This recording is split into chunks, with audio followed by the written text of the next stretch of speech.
여호와께서 모세에게 말씀하여 이르시되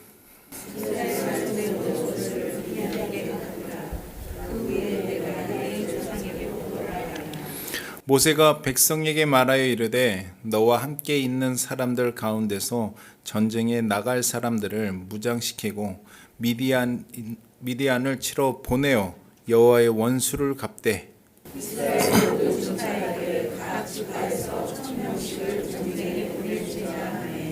각 지파에서 1000명씩 이스라엘 100만 명 중에서 12,000명을 택하여 무장시킨지라.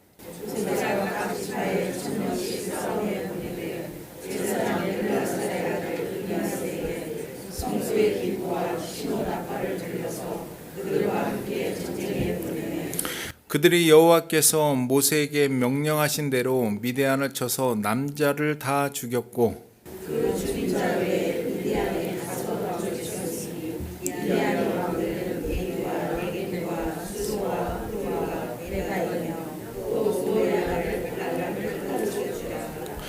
이스라엘 자손이 미디안의 부녀들과 그들의 아이들을 사로잡고 그들의 가축과 양떼와 재물을 다 탈취하고 그들이 거처하는 성읍들과 졸라를 다 불살고 같이 합시다. 탈취한 것, 노력한 것, 사람과 짐승을 다 빼앗으니라. 하나님이 지시하신 싸움, 순종할 때 열리는 길. 하나님이 원하시는 전쟁을 할 때 그 전쟁에 하나님이 함께 하십니다. 그러니까 내가 원하는 전쟁을 할 때는 하나님이 함께 하시지 않는다라는 거예요. 중요한 건 우리가 하나님이 지시하신 싸움을 하고 있느냐, 그게 오늘의 핵심입니다. 하나님이 함께 하셔야 이기고 탈취물도 얻게 됩니다. 오늘 본문은 하나님이 지시하신 싸움을 했기 때문에 하나님이 함께 하셔서 미디안을 이길 수 있었고 탈취물도 얻을 수 있었던 겁니다. 1절, 3절, 그리고 7절, 8절 제가 다시 한번 봉독하도록 할게요. 여호와께서 모세에게 말씀하여 이르시되, 그러니까 지금 하나님이 지시하시는 거예요. 뭘 지시하시는가? 이스라엘 자손 원수인 미디안을 쳐서 멸하라고 말씀하시는 거예요. 그 후에 너가 내 조상에게로 돌아가리라. 모세에게 이렇게 하나님이 지시하시니까 모세가 이스라엘 백성에게 그대로 지금 전하고 있는 겁니다.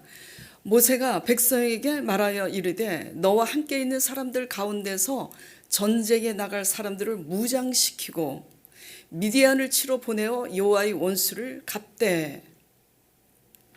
자, 그렇게 하니까 어떻게 해요? 이제 싸워서 이겼습니다. 자, 7절, 8절 보겠습니다. 그들이 여호와께서 모세에게 명령하신 대로, 이게 중요한 거예요. 그들이 여호와께서 모세에게 명령하신 대로 미디안을 쳐서 남자를 다 죽였고 그 죽인 자 외에 미디안의 5왕을 죽였으니 미디안의 왕들의 이름이 이렇다 써 있는 거예요. 자, 오늘 본문을 읽었죠. 이스라엘 100만 명 중에 몇 명만을 택해서 지금 미디안과 싸우게 하셨어요? 각 지파에 1000명씩, 12지파니까 12,000명. 왜 하나님은 전쟁에 모든 수를 다 총동원해서 싸워도 부족할 판에 100만 명 가지고도 부족해요. 미디안의 수는 100만 명이 아니에요. 몇백만도 넘습니다. 미디안의 수는 성경에 해변에 모래와 같이 그렇게 많다고 그랬어요. 셀 수 없이 많다고 그랬어요. 그런데 이스라엘 100만 명 중에 왜 12,000명만 그렇게 구별해서 싸우게 하셨는가? 하나님의 의도와 섭리를 우리는 배워야지 돼요. 왜? 미디안보다 수가 더 많으면 싸워서 이기면 누가 싸워서 이겼다 그러겠어요? 내가 싸워서, 우리가 싸워서 이겼다고 그래요. 우리가 할 수 없는 싸움을 이겼을 때 비로소 우리는 하나님이 하셨구나. 그래요, 우리는. 예. 그래서 하나님이 사막에 강을 내리라 하시잖아요. 많은 강물이 흐르고 있는데 더 많은 강물이 범람한들 우리는 기적으로 느끼지 않습니다. 사막에 강을 낼 때 그걸 기적이라고 하죠. 그래서 하나님께서 사막에 강을 내가 내리라 말씀하시는 거예요. 그래서 하나님의 전쟁은 바랄 수 없는 가운데 싸우게 하세요. 숫자 싸움이 아닙니다.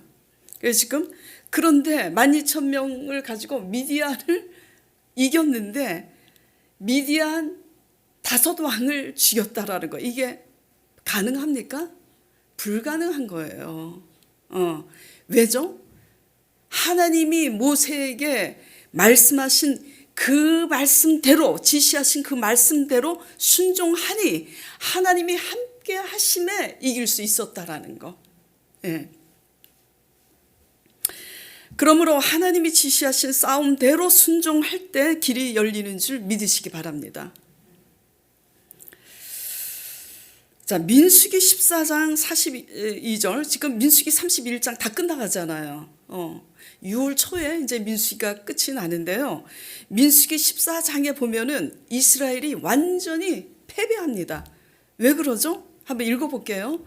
여호와께서 너희 중에 계시지 아니하니, 그러니까 하나님이 함께 하시느냐 함께 하시지 않느냐, 이게 중요한 거예요. 우리 실력이 중요한 게 아니라고요. 늘 말씀드리지만 우리가 똑똑한 거, 우리가 실력 있는 거 중요하겠죠. 그러나 믿는 자로서 중요한 것은 똑똑하고 실력 있는데 하나님을 의지하지 않으면 똑똑해서 망하고 실력이 있어서 망한다는 거예요. 그걸 항상 유념하시기 바랍니다. 여호와께서 너희 중에 계시지 아니하니 올라가지 말라고. 함께 하지 않는다는 거예요. 내가 너희와 함께 하지 않는다. 내가 너희와 함께 하지 않을 때는 너희가 올라가도 대적 앞에서 어떻게 된다고요? 패한다고. 아말렉인과 가나안인이 너희 앞에 있으니 너희가 그 칼에 망하리라. 너희가 여호와를 배반하였으니 여호와께서 너희와 함께 하지 아니하시리라 하나. 자, 어떻게 해요? 44절에 그들이 그래도 산꼭대기로 올라갔고 여호와의 언약궤와 모세는 진영을 떠나지 아니하였더라. 모세는 같이 안 가는 거예요. 자, 그래서 어떻게 됐습니까? 45절에 아말렉인과 상관시대에 거주하는 가나안인이 내려와 그들을 무찌르고 호르마까지 이르렀더라. 엄청나게 많이 이스라엘 백성들이 죽은 거예요. 그래도 왜 올라갈까? 이때는 왜 올라가지 말은 거예요? 광야 기간 동안에 불신앙으로 하나님을 늘 원망하고 불평하고 모세를 대적하고 거스렸기 때문이죠. 예. 그러니까 하나님이 함께 하시지 않는 거예요. 그러니까 이들이 하나님이 함께 하시지 이제 않는다고 올라가지 말라 그랬는데도 그들이 고집을 부리고 올라가는 이유는 뭐냐면 너희가 광야에서 다 죽을 것이라고. 그러니까 이제 광야에서 다시 광야를 돌기도 끔찍하고 광야에서 죽는 게 싫으니까 그때 범죄하였나이다 하고 또 올라가겠다 그러는 거예요. 청개구리라니까. 이게 불신앙은 어쩔 수가 없어요. 거꾸로 가요. 근데 하나님이 분명히 그랬어요. 올라가지 말라고. 근데 올라가서 크게 패합니다. 하나님이 지시하신 싸움대로 순종해야지 돼요. 지금 하나님은 어떻게 해요? 지금은 올라가지 말라고 그러잖아요. 왜? 너희의 불신앙 때문에 내가 너희와 함께 하지 않는다. 중요한 게 뭐예요? 우리가 무엇을 열심히 하느냐보다 더 중요한 것은 열심히 해야 됩니다. 그러나 보다 더 중요한 것은 내가 열심히 무엇을 그 하는 것에 하나님이 과연 나와 함께 하시는가, 이게 관건인 거예요. 예. 그럼 우리가 어떻게 열심히 해야 되느냐 이거죠. 자, 이스라엘은 누구와 싸웠어야 됐죠? 하나님이 누구와 싸우라고 그러시는 거예요? 오늘 본문 말씀의 2절에. 자, 2절 보겠습니다. 이스라엘 자손은 원수 미디안과 싸우라는 거예요. 왜 미디안과 싸우라는 거죠? 하나님이 지시하신 게 중요해요. 하나님의 원수이기 때문이에요. 왜? 바알에게 우상 숭배하도록 유혹해서 이스라엘 백성들로 하여금 영적으로 타락하게 만든 책임이 있기 때문에 미디안을 쳐서 멸하라고 하신 거예요. 그러면 이제 우리에게 적용이 돼야 되는 거잖아요. 우리의 미디안은 그럼 뭐냐 이거죠. 우리의 미디안은 결혼해서 사는데 보니까 안 맞아도 너무 안 맞아 라고 생각하는 우리의 배우자예요? 우리가 싸워야 될 미디안이 과연 무엇이냐, 누구냐, 이제 이거를 깨달아야 하는 거죠. 이스라엘은 미디안과 싸웠어야지 되고 약속하신 가나안에 들어가기 위해서 가나안 사람들과 싸웠어야지 돼요. 근데 그들은 누구와 싸웠어요? 하나님과 다투고 모세와 아론과 다투었죠. 예. 하나님이 지시하신 싸움이기 때문에, 하나님이 지시하신 싸움이 미디안이었기 때문에 미디안과 싸우는 거예요. 그러니까 이길 수 있었던 거예요. 예. 우리가 싸워야 할 싸움은 무엇인가? 오늘 각자 적용이 되기를 간절히 축원드립니다.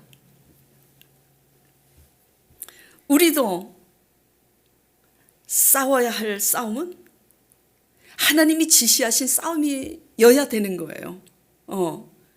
근데 이제 문제는 이걸 이론으로 들으면 쉬운데 각자 1대1의 관계에서 내가 무엇과 싸워야 되는가 질문하면 그게 너무 어렵다라는 거예요. 그게. 아무튼 결론적으로 말씀드리면 하나님이 우리에게 말씀하신 그 말씀에 순종하기 위한 싸움과 결단이 바로 하나님이 원하시는 전쟁인 거예요. 그런데 궁금한 것은 우리 각자에게 원하시는 지시하신 말씀이 뭐냐? 이게 이제 적용이 돼야 되는 거죠. 한번 나눠볼게요. 한마디로 외적인 싸움이 아니에요. 하나님이 원하시는 싸움은. 그럼 무슨 싸움이겠어요? 내적인 싸움입니다. 외적인 싸움이 아니라 바로 하나님 말씀에 순종하지 못하게 하는 우리 자신의 내면적인 죄와 싸워야 되는 거예요. 예를 들어서 이렇게 이제 제가 말씀드려 볼게요. 그러면 이해가 갈 거니까. 자, 일단 전쟁은 우리가 이제 전쟁에 나간다 그러면 뭘 걸고 지금 싸워야지 돼요? 그렇죠. 우리가 지금 정말 총 가지고 진짜 러시아 지금 우크라이나 전쟁인데 목숨 걸고 싸우는 게 전쟁이에요. 전쟁은 목숨 걸고 싸우는 게 전쟁이에요. 어느 한쪽이 죽어야 끝이 나고 어느 한쪽이 쓰러져야 끝이 납니다. 마찬가지로 순종도 마찬가지예요. 목숨 걸고 하는 게 순종인 거예요. 외적인 순종? 이건 쉽습니다. 여러분들 지금 주일이라 주일 성수 지키려고 여기 앉아 계시죠? 이건 사실 쉬워요. 안 하는 사람보다는 어렵겠지. 그러나 이러한 외적인 순종은 그래도 쉬워요. 뭐가 가장 어려운가? 우리 안에 있는 내적인 죄와 싸우는 게 너무 어려운 거예요. 저도 마찬가지입니다.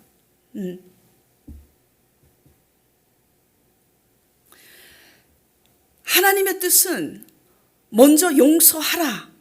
하나님 말씀이 그러잖아요. 먼저 네가 가서 손 내밀고 네가 먼저 화해를 요청하고 먼저 용서하라 그러잖아요. 이거 너무나 잘 아는 말씀이에요. 여러분 모두. 그렇죠? 근데 여러분의 문제 딱 이게 대두되면 상대방과 기싸움을 한다. 자존심 싸움이 있고 싸움이 벌어졌다. 그러면 누가 먼저 합니까? 사실은 용서하라는 말씀에 순종이 어려운 것은 왜 순종이 어려웠냐면 미움이 먼저 너무 크기 때문이에요. 다퉜으니까. 나한테 상처 줬으니까. 그래요, 안 그래요? 설교를 들을 때는 쉬운데 실제로 싸움에 있어서 내가 용서를 하려면 미움이 너무 큰데 어떻게 용서가 돼? 그리고 내가 옳다는 생각이 너무 크잖아. 상대방이 아무리 생각해도 잘못했거든. 하나님의 관점에서 순종을 볼 때는 누가 옳고 그런 게 중요하다 그게 아니라고 배웠잖아요. 근데 우리는 저도 그렇고 늘 무엇에 자꾸 걸려요? 내가 옳다라는 것에 자꾸 걸린다니까. 그래서 내가 옳다는 나는 잘못 안 했다는 생각이 너무 크니까 용서할 수가 없어. 그리고 또 자존심, 잘못한 거를 또 내가 알아도 내가 먼저 미안하다, 잘못했다 말하려면 뭐죠? 자존심 상하잖아. 그러니까 먼저 뭐가 죽어야 용서가 되는 거죠? 내가 죽어야 용서가 되는 거예요. 그러니까 순종은 전쟁을 하려면 목숨을 걸고 전쟁해야 되는 것처럼 이 작은 순종 하나도 우리 자신이 죽지 않으면 순종할 수 없는 거라고요. 주일 성수를 하기 위해서 지키기 위해서 여러분이 교회 와서 앉아 계시는 것보다 더 중요한 것은 삶 가운데 이 작은 다툼 속에서 내가 진심으로 하나님 말씀에 순종하기 위해서 용서하기 위해서 내가 먼저 마음을 열기 위해서 내 속에 있는 미움, 내가 옳다는 그 생각, 자존심 다 죽이지 않으면 불가능하잖아요. 그러니까 순종은 뭐죠? 전쟁인 거예요. 나를 죽여야 가능한 거라고요. 또 개개인마다 다르지만 하나님의 이제 말씀이 안주하지 말고 희생하고 섬기라. 헌신에 대한 부르심이 어느 날 옵니다. 왜? 직분은 다 받았어. 집사 직분이고 죄송합니다. 누구 만약에 찔리면 내가 그분 들으라고 하는 소리 아니에요. 교회 다니면서 집사 직분, 장로 직분, 권사 직분 받았잖아요. 근데 늘 봉사하는 사람만 해. 이거 쉬워요? 그 어쩌다 또 봉사하겠다고 나서는 분이 있어.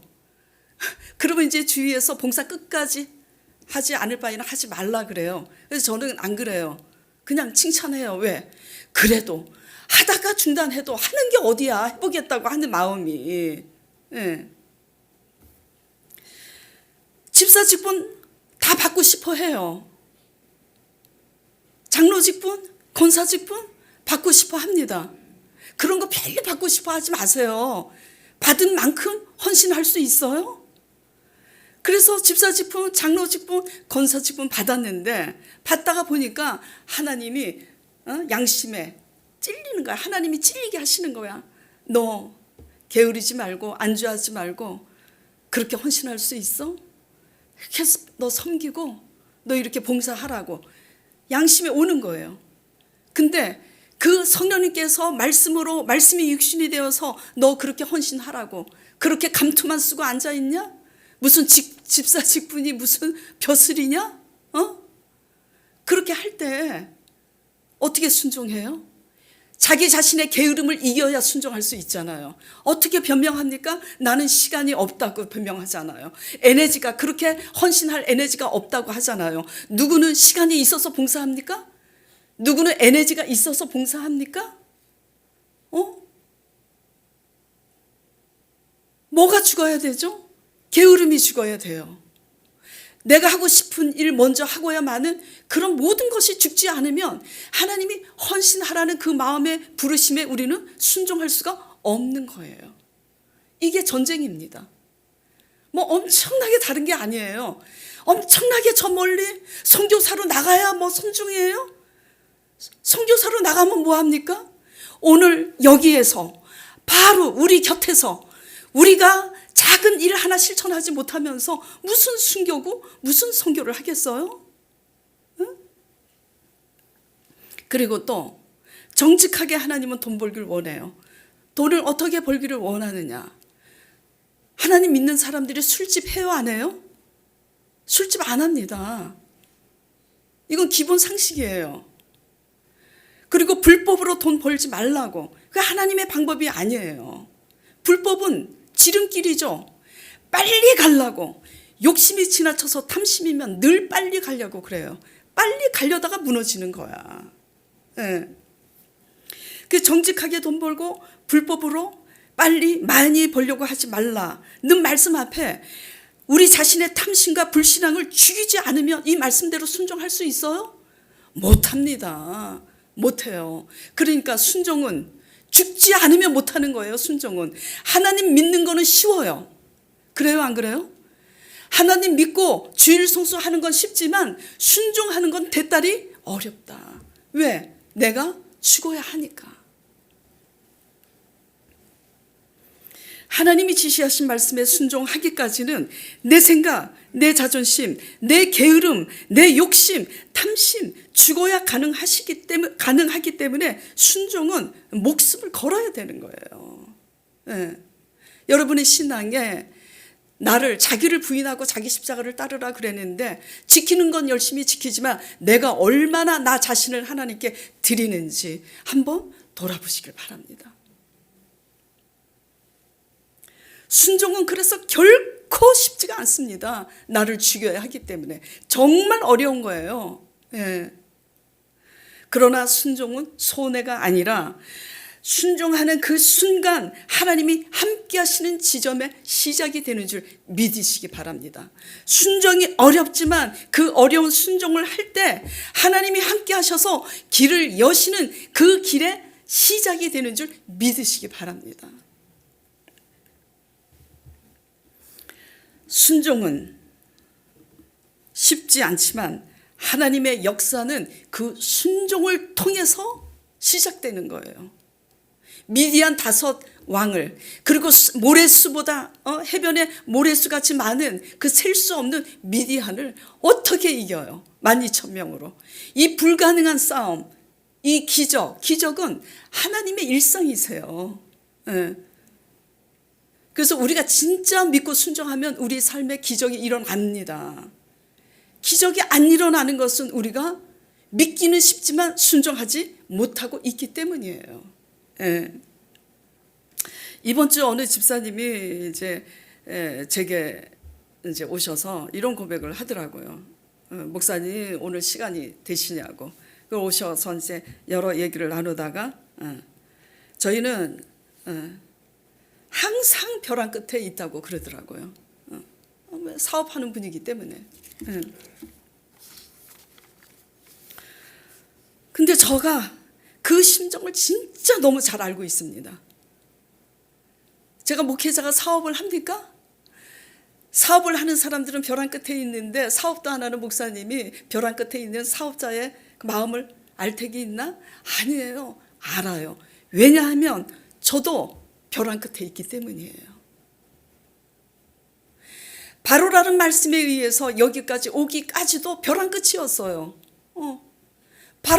바로라는 딱 단어, 이름 한마디에 싸워야 되잖아. 벼랑 끝이잖아요. 싸워서 승리해서 여기까지 오게 됐지만 또 다른 벼랑 끝이 있는 거야. 그러니까 제가 이해를 해요. 얼마나 힘들까. 또 얼마나 외로울까. 얼마나 두려울까.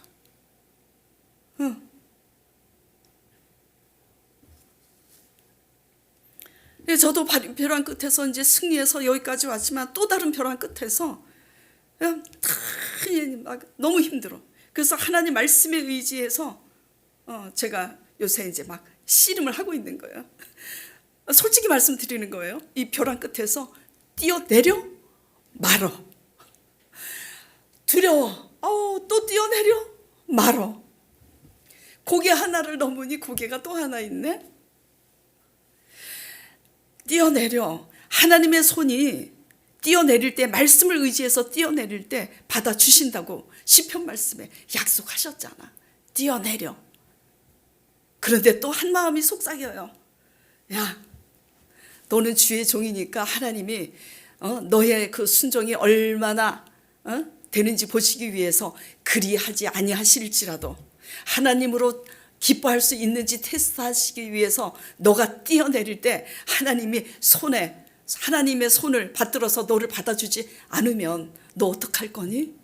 뛰어내리지 말을까? 그리하지 아니할지라도 내가 하나님으로 기뻐할 수 있을까? 그러다가 이제 세 번째 또 생각하는 거예요. 또 이렇게 말하는 거야. 야, 죽는 자가 그런 걸 헤아리고 계산하면서 죽냐? 하나님 손으로 나를 띄어내릴 때, 벼랑 끝에서 말씀에 의지하여 띄어내릴 때 하나님의 손으로 나를 받아주실까 안 받아주실까 그런 거 계산하고 띄어내리냐? 너 왜 그러니 오진이? 그러다가 막 울었어요 제가.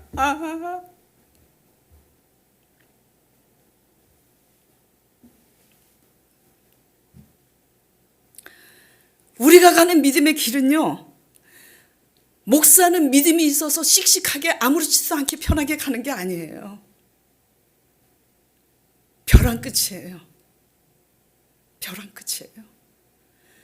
벼랑 끝에, 근데 벼랑 끝에 서서 진짜예요. 정말 제가 부족하지만 벼랑 끝에서 이렇게 말합니다. 하나님의 영광을 위해서 뛰어내려야지. 아유, 그리고 이 착한 성도들 위해서 뛰어내려야지. 착해가지고 막 헌신하고 봉사하는 사람들 있잖아요. 이 사람들 때문에도 내가 진짜 뛰어내려야지. 근데 뛰어내리려고 보니까 내가 바로 말씀에 의해서 어떻게 왔나 싶어 모르겠어요. 또 할 자신이 없는 거야. 순종은 어저께 승리했어도 오늘 또 순종하려면 너무나 어려운 거예요. 왜? 나를 죽여야 되니까. 우리가 가는 믿음의 길은요, 결코 만만하지 않아요. 예. 지키는 거는 쉽지. 눈에 보이는 지키는 거는. 내면적인 싸움이 너무 어려운 거예요. 믿음의 길은 반드시 명심하세요. 믿음의 길이기 때문에 믿음의 길은 반드시 믿음과 절망의 길을 같이 가게 되는 거예요. 믿음과 절망은 어떻게 간다고요? 같이 가요. 절망이 없는 믿음은 그거 믿음 아니에요. 착각할 뿐이지 이게 믿음인 줄. 믿음과 절망은 반드시 요거 뺐으면 좋겠죠. 반드시 믿음으로 가는 사람은 반드시 절망과 함께 가요. 왜? 믿음의 길이기 때문이에요. 믿음의 사람은 믿음으로만 살아야 되기 때문이에요. 예.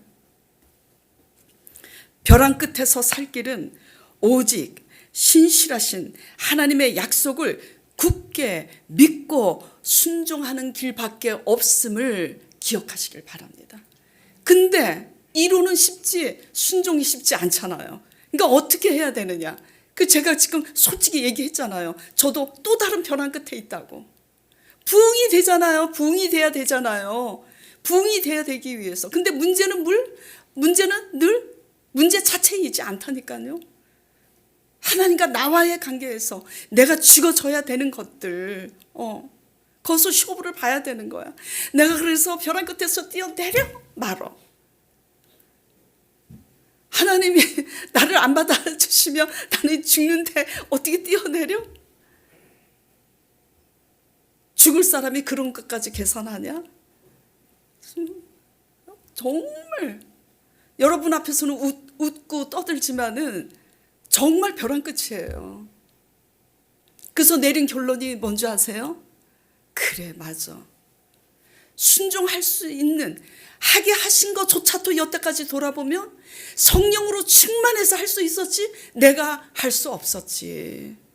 자, 로마서 8장 1절 4절 말씀 보겠습니다.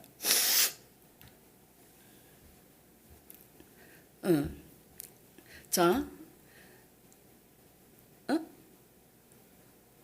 로마서 4장으로 했네. 로마서 8장이라고 적었는데 제가 또 4장이라고 보냈나? 자, 제가 읽어드릴게요. 로마서 8장. 로마서 8장. 그러므로 이제 그리스도 예수 안에 있는 자에게는 결코 정죄함이 없나니 이는 그리스도 예수 안에 있는 생명의 성령의 법이 죄와 사망의 법에서 너를 해방하였습니다. 누가 해방하였다고요? 내가? 성령이, 우리 죄를 위해서 죽으시고 부활하신 성령이 우리를 죄 가운데 해방시키셨다고요. 율법이 육신으로 말미암아 연약하여 할 수 없는 그것을, 이 말씀이, 성경 말씀이 어려운데 뭐냐면, 우리는 용서하라는 말씀대로, 정직하게 살라는 말씀대로, 그렇게 율법대로, 하나님의 율법대로 살 능력이 없지만, 연약해서 없지만, 그것을 하나님은 하시나니, 하나님이 하게 하신다고요. 하나님을 의지할 때, 우리가 다 할 수 있으면 하나님을 의지할 필요가 없지.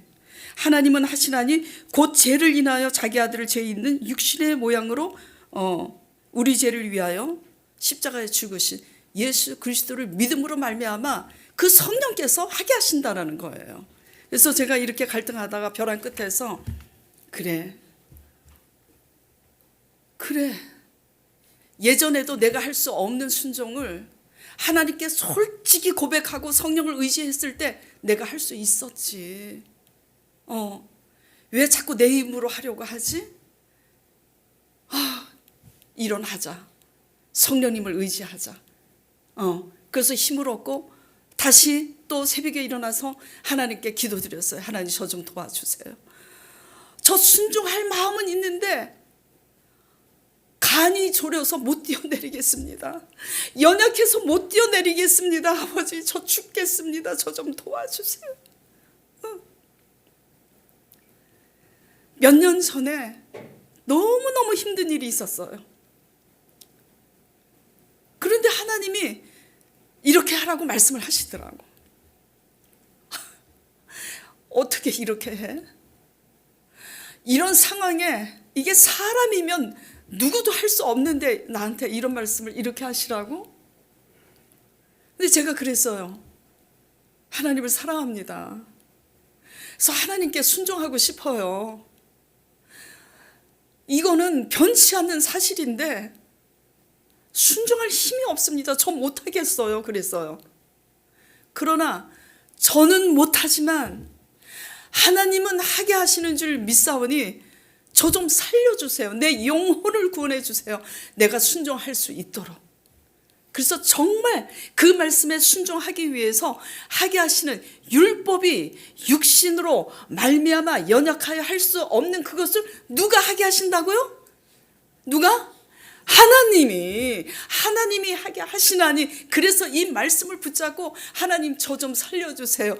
내 영혼을, 내 죄를 위해서 죽으시고 나를 위해서 부활하신 그 예수 그리스도를 믿사오니, 주님, 내가 할 수 없는 그것을 순종할 수 있도록 새 마음을 주시고 도와주시옵소서. 정말 그것만 기도했어요. 그것만 1시간 기도하고 2시간 기도하고 3시간 기도하고 그 다음날 또 다른 기도 안 했어요. 그것만 순종할 수 있도록 하나님께서 내게 지시하신 그 말씀 한마디에 내가 순종할 수 있도록 도와주시라고. 될 때까지 6개월이었어요. 이상하게 바로 말씀에 의해서 제가 승리하기까지도 6개월을 씨름한 끝에 7개월째 승리를 했었는데, 그때도 마찬가지예요. 6개월을 씨름하고 7개월째 제가 성령 충만해서 그 말씀에 순종을 하게 됐어요. 정말 어떻게 그런 일이 있는지. 내가 할 수 없는 그것을 하나님이 하게 하세요.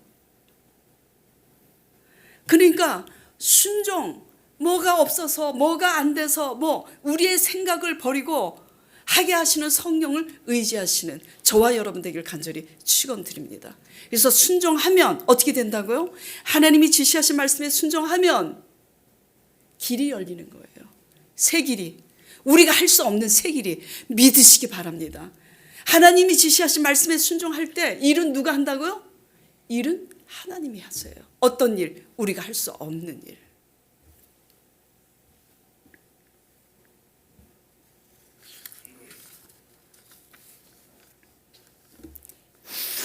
사업의 벼랑 끝에 있을 수 있고요.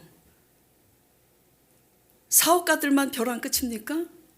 학생은 대입 진로를 앞에 두고 벼랑 끝에 있을 수 있어요. 학생들은.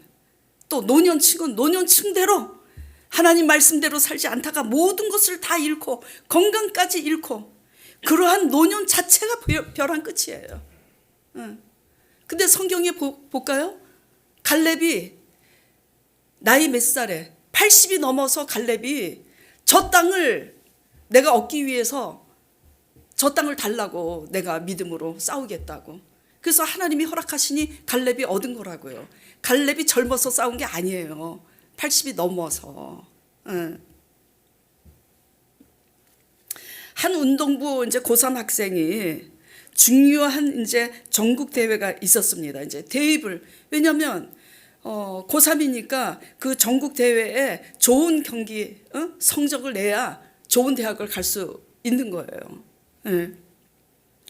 그런데 전국 대회에서 어떻게 되냐면 졌어요. 매번 지니까 이제 그 학생이 이제는 대학도 물 건너 갔구나.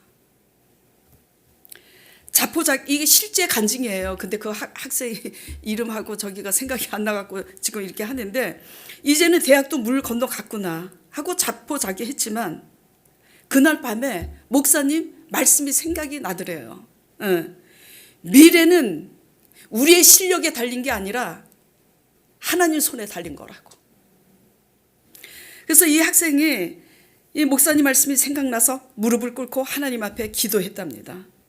하나님, 미래는 하나님 손에 있으니 결과는 하나님께 맡기고 하나님 손에 맡기고, 하루하루 기도하면서 다시 제가 실패를 또 하더라도 다시 열심히 훈련해서 경기에 임하겠습니다.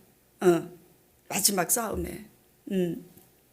그런데 몇 주 어떤 일이 일어났냐면, 한 대학교 감독이 예전에 경기에 졌잖아요. 중요한 거는 경기에 졌는데 경기 영상을 보고 연락이 온 거예요.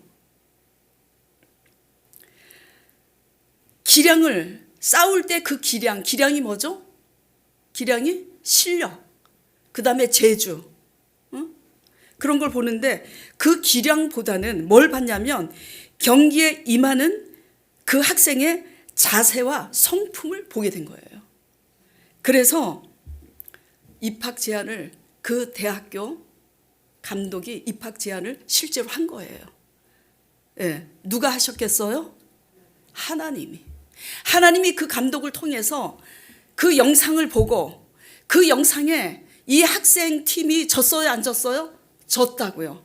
근데 그 감독이 뭘 봤다고요? 대학교 감독이 그 학생의 기량보다는 그 학생이 경기에 임하는 자세와 태도, 그리고 그가 어떻게 반응하는지 감독이 지시하는. 얼마 전에 우리 그 토요일 날 우리 저희 강 목사님 아들 민혁이가 경기하는 거를 제가 이제 이렇게 텔레비전으로 이제 봤어요. 근데 누군지는 모르겠지만은 그 민혁이네 그 어떤 그 저기 학생이 감독님한테 불려가서 야단 맞는 것을 이제 스크린으로 보게 됐는데요. 되게 중요한 겁니다.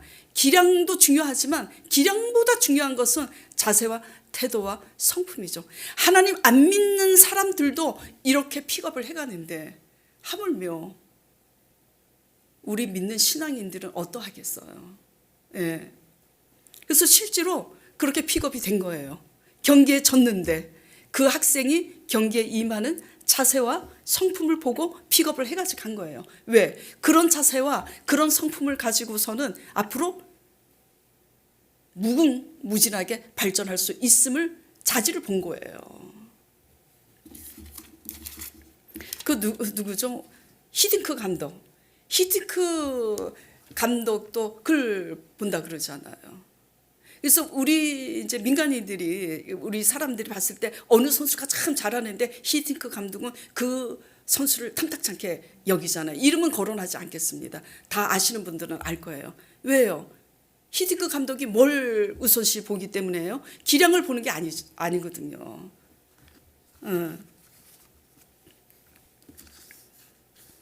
그리고 80이 넘은 한 어머니, 노년층이 항상 벼랑 끝에 있잖아요. 그래서 말씀드리는 거예요. 80이 넘은 한 이제 어머님이 건강도 나빠졌고 자녀들은 신앙에서 멀어졌으니 돌아보니 내가 잘못 살았구나. 그래서 이제 그 끝에서 내가 할 수 있는 일이 뭔가 죽기 전에 하다가 깨달은 거예요. 목사님 설교를 통해서 깨달은 거예요. 뭐가 있을까? 내가 할 수 있는 게 아무것도 없고 오직 기도밖에 없구나. 앉아서. 건강도 잃었으니 나가서 무슨 일을 하겠어요? 그래서 계속 기도한 거예요. 하나님, 제가 잘못 믿어서 우리 자녀들도 전부 이렇게 세상으로 나가서 하나님을 떠나 이렇게 살고 있으니 잘못했습니다. 회개하고 기도하니 3년 만에 그 자녀들이 다 하나님 앞으로 돌아와서 하나님을 경외하고 믿게 되었다라는 거.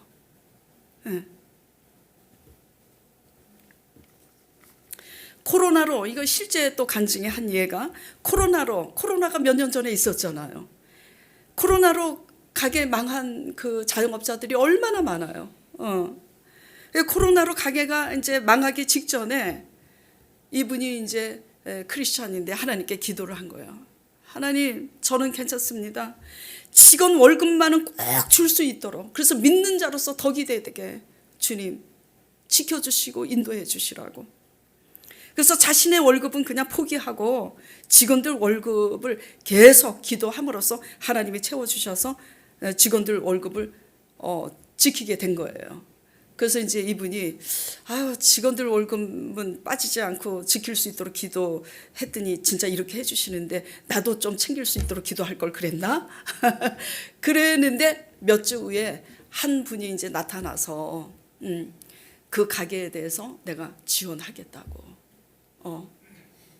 그렇게 하다가 그 가게가 어떻게 되었냐면 시간이 지나자 투자자 한 명이 나타나서 도움을 얻게 돼서 지금은 그 가게가 전국 체인으로 확장이 되었다라는 간증을 성도분이 극동방송에 하는 거를 제가 운전하다가 들은 적이 있어요. 자, 여러분의 삶의 벼랑 끝에서 실패하고 무너진 끝에서 꼭 실패가 아니더라도 순종하기 위한 그 갈등의 그 벼랑 끝에서 우리는 우리 힘으로 못해요. 우리 힘으로 할 수 있는 한계가 있습니다.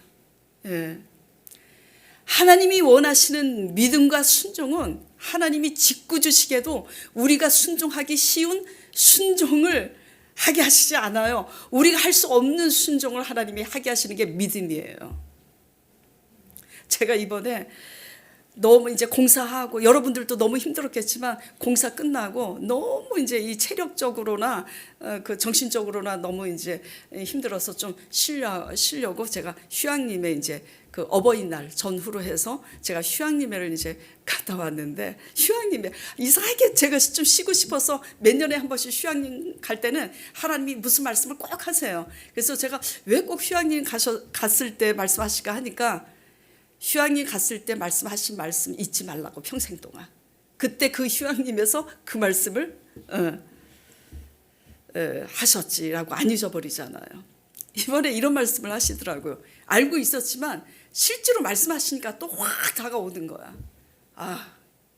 뭐라고 그러시냐면 새벽에 휴양림에서 새벽에 기도하려고 딱 일어나 앉았는데 뜬금없이 말씀이 임하는 거예요.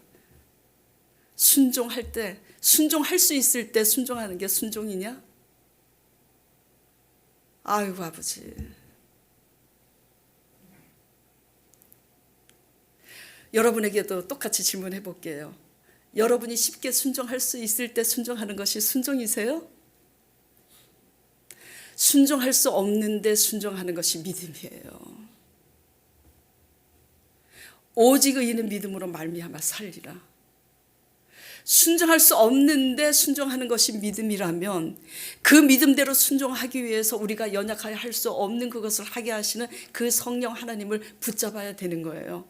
이것이 영적인 전쟁이고 경건의 훈련이라는 겁니다. 하나님을 의지하시고 여러분 힘으로 살지 마시길 바랍니다. 믿음의 싸움은 그 모든 기량과 자기 실력을 넘어서 실패하고 진 자리에서도 하나님, 나를 너희가 신뢰할 수 있느냐? 그렇게 하나님을 의지하는 신앙의 정체성에 있는 거예요. 정체성에. 그리고 하나님이 원하시는 자세와 성품을 갖추는 하나님의 성품에 참여하기 위해서 날마다 경건의 훈련을 하는 그 신앙의 정체성.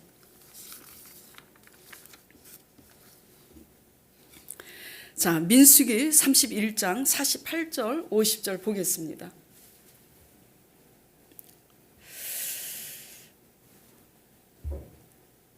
이제 이 31장 오늘은 이제 본문을 제가 11절까지 끊었지만 48절에 이렇게 이제 기록이 돼 있어요. 군대의 지휘관들 곧 천부장과 백부장들이 모세에게 나와서 모세에게 말하되 당신의 종들이 이끈 군인을 계수한즉 숫자를 세 보니까 우리 중에 한 사람도 충나지 아니하였다. 한 사람도 죽지 아니하였다라는 거예요. 생각해 보세요.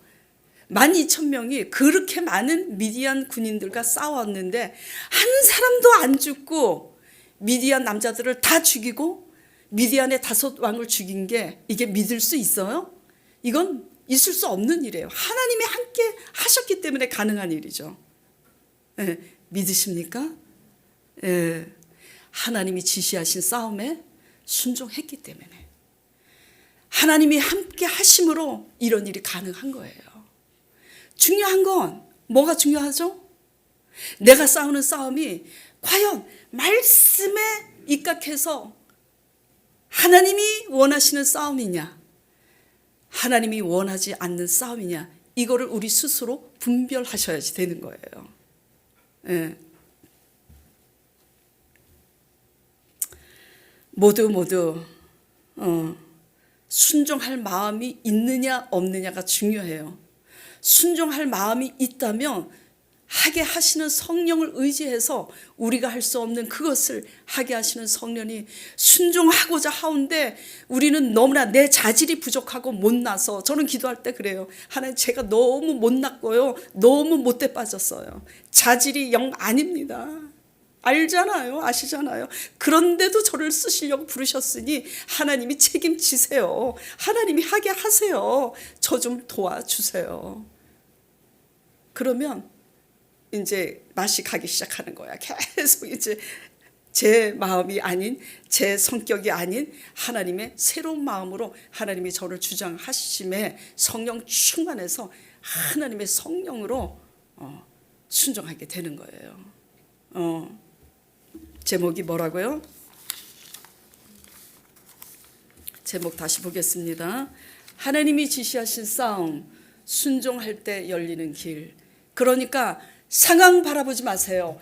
열심히 처한 곳에서 하루하루를 열심히 살아가시되 하나님 말씀, 하나님의 말씀에 의해 자신을 돌아보면서 내가 하나님 말씀에 의해서 하나님이 지시하신 말씀에 의해 하루하루를 살아내고 있는지 이거를 스스로 분별하고 깨달음으로 하나님을 의지하고 갈 때에 기량이 부족해도 그 선수를 그 대학 감독이 그 학생의 자세와 성품을 보고 픽업한 것처럼 하나님께서 우리의 삶을 대신 살아주시는 줄, 우리가 할 수 없는 길을 하나님이 여시는 줄 믿고 신실하신 하나님의 약속만을 바라보고 하나님을 의지하고 가시는 저와 여러분 되기를 간절히 축원드립니다.